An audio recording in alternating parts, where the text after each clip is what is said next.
Hi guys and welcome back. So today I'm going to be showing you how to make some mini Madeira loaves. Let's begin. So to start, you'll want to prepare your tin. If you haven't got one of these mini loaf pans, you can pick them up pretty cheaply wherever you look. I recommend TK Maxx and Home Sense if you are looking for one that's cheap. You'll then want to generously butter it and flour it and tap out the excess flour. This will help remove the cakes later on.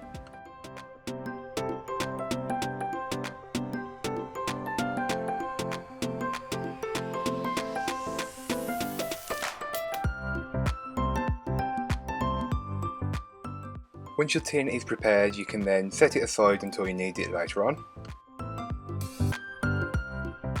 So to start the cake, you'll want to place your butter and your sugar into your mixing bowl of choice. I'm using my stand mixer bowl, but feel free to use whatever you've got.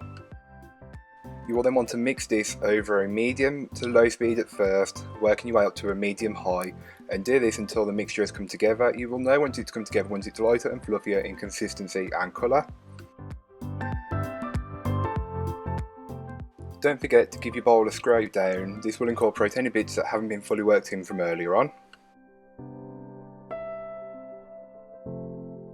So next you'll want to add in your egg, adding around half at a time, beating while in between each addition, but feel free to do this in 3 or 4 stages, whichever works best for you. So the next stage is to add in your vanilla and mix that until it's fully incorporated. So once the vanilla is fully incorporated, you will want to scrape down the sides and the bottom of your bowl again, and then add in half of your flour and mix this over a medium-low speed until it's incorporated. Then you can start adding your water. I will leave all the weights and measurements over on my blog post, which will have a link in the description down below. Don't forget to repeat this stage with the other half of your ingredients. So once you've finished mixing your cake batter, you will want to give the bowl a good scrape down. This is just to incorporate any ingredients that haven't been fully worked in again. So then you can place your cake batter into a piping bag. This is just for convenience when you're piping it into the mould. But if you haven't got piping bags, don't worry, you can always spoon the mixture straight into each individual tin.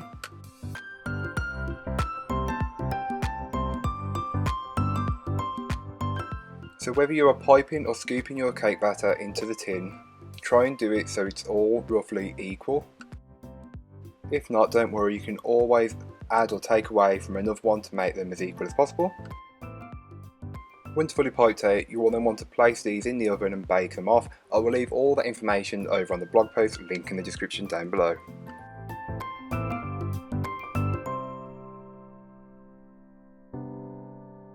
So here are what the cakes look like once they are fresh out of the oven. You'll want to allow these to cool completely before trying to remove them from the tin.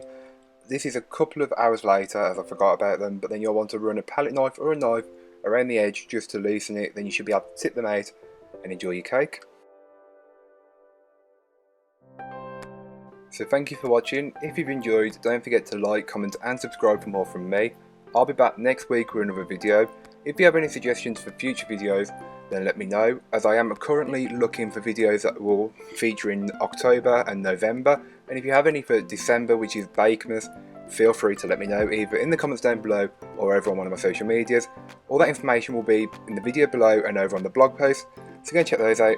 Follow me on Instagram if you want to get some behind the scenes stuff for in future videos. And yeah, that's it. Bye guys.